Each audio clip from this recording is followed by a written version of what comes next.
পুনেতে বাঙালি তরুণী অন্তরা দাসের খুনের ঘটনায় যে পরিচিত কারো হাত তা নিয়ে প্রায় নিশ্চিত তদন্তকারীরা, কিন্তু কে সে তা এখনো স্পষ্ট নয়। এই প্রেক্ষিতে অন্তরার পরিচিত সন্দেহভাজন সন্তোষ কুমারকে টানা জিজ্ঞাসাবাদ করছে পুলিশ। তদন্তকারীদের দাবি, তার বয়ানে যেমন মিলেছে বেশ কিছু অসঙ্গতি, তেমনই মিলেছে চাঞ্চল্যকর তথ্য।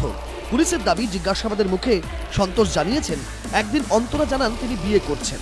পুরনো বয়ফ্রেন্ড তাকে 10-12 দিন আগে ফের প্রপোজ করেছেন, তিনি পুনেতে আসছেন। সন্তোষের সঙ্গে অন্তরার পরিচয় বেঙ্গালুরুতে একটি সংস্থায় প্রশিক্ষণ নেওয়ার সময়।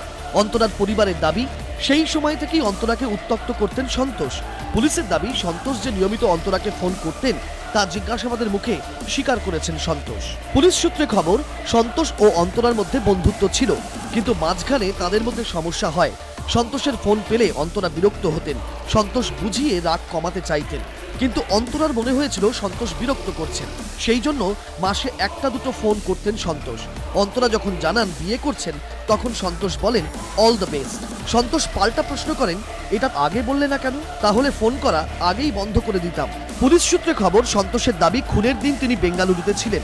সেই দাবি সত্যি কিনা তা খতিয়ে দেখতে সন্তোষের মোবাইল ফোনের টাওয়ার লোকেশন পরীক্ষা করছে পুলিশ। পুলিশের দাবি, সন্তোষ জানিয়েছেন 24 তারিখ ঘটনার কথা জানতে পারেন তিনি। পুনে পুলিশের কাছ থেকে ফোন আসে, ওরা অন্তরার পার্স নিয়ে জানতে চায়। তারপর অন্তরাকে ফোন করেন সন্তোষ, কিন্তু ফোন সুইচ অফ ছিল। এরপর অন্তরার বান্ধবী পূজাকে ফোন করেন, তিনি কিছু বলতে পারেননি। এরপর অন্তরা যেখানে থাকতেন সেখানকার এক মহিলাকে ফোন করেন সন্তোষ, কিন্তু তিনিও অন্তরার ব্যাপারে কিছু জানাতে পারেননি বলে দাবি সন্তোষের। তদন্তকারীরা জানিয়েছেন সন্তোষকে আরও জিজ্ঞাসাবাদের প্রয়োজন রয়েছে। ওই যুবককে এদিন বেঙ্গালুরু থেকে নিয়ে আসা হয়েছে পুনেতে।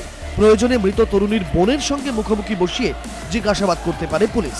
পার্থপ্রতিম ঘোষ, এবিপি আনন্দ।